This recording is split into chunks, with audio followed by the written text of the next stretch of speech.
American crows are a familiar sight across the country, common everywhere except our hottest and driest deserts.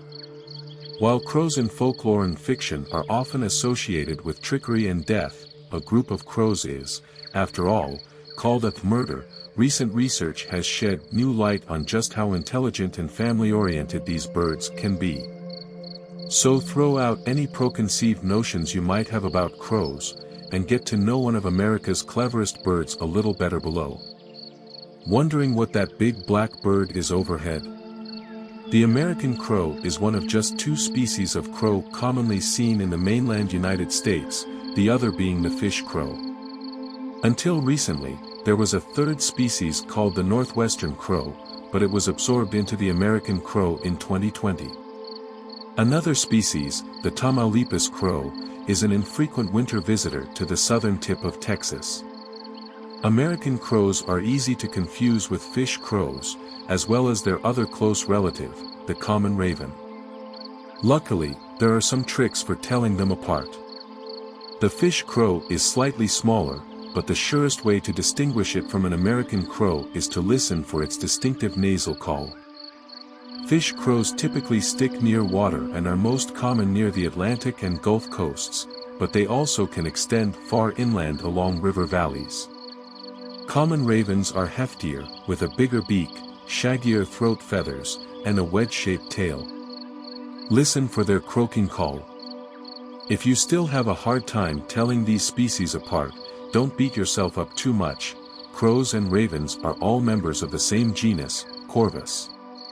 There are more than 40 different species in the genus, spread out across every continent except South America and Antarctica, as well as several Pacific islands. We typically refer to the big ones as ravens, and the smaller ones as crows, but there's no real genetic basis for the two categories. Crows and ravens are some of the smartest animals in the world, with their intelligence considered on par with chimpanzees. The New Caledonian crow is probably the most famous example of one sign of intelligence, tool use, but this behavior has been recorded in several other species of corvus as well. Examples of tool use in American crows include a captive individual dipping a cup in some water to moisten a container of dry food and a wild crow ripping off a splinter of wood from a fence to try to spear some prey in a hole. Crows might be associated with carrion, but the crafty corvids are opportunistic eaters who use their intelligence to eat just about anything, from crops to other birds' eggs, they can get their beaks on. American crows have been seen digging pits to forage for clams, distracting river otters to steal fish, dropping nuts on hard surfaces to open them, and stealing pet food from outdoor dog dishes. Crows' penchant for crop thieving in particular has made them some enemies over the years. Scarecrows and other figures meant to frighten crop-destroying birds go back centuries.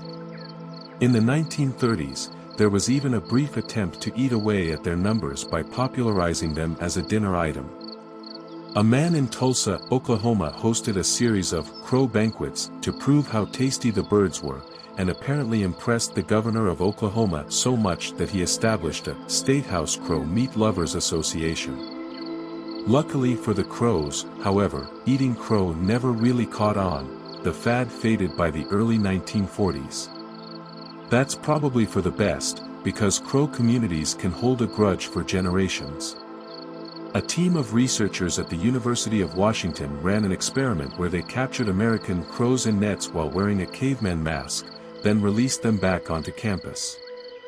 When the researchers later walked across campus wearing the same mask, the crows scolded and dive-bombed them.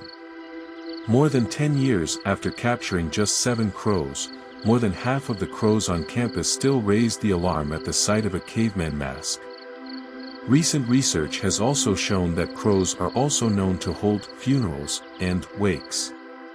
When an American crow finds the dead body of another crow, it will call out to alert others in the area, who will gather and begin to make a ruckus themselves. Researchers think the behavior helps crow communities learn about potential threats, like those researchers in caveman masks, so that they know which locations and predators to avoid in the future. This communal learning is possible because crows are particularly social and family-oriented birds. American crows will form large flocks to forage at garbage dumps and farms during the day, and they roost in numbers ranging from hundreds to 2 million in the winter. They also form close family units of up to 5 generations. Yearlings and 2-year-olds will even give their parents a hand with chick rearing, helping to build the nest, keep it clean, and feed their mother while she's sitting on the nest. American crows' smarts and adaptability have served them well in the Anthropocene. They've been getting more numerous in recent decades, especially in urban centers. According to BirdLife International, their population has grown by nearly 20% each decade for the past 40 years. The total breeding population of the species is currently estimated to be 27 million.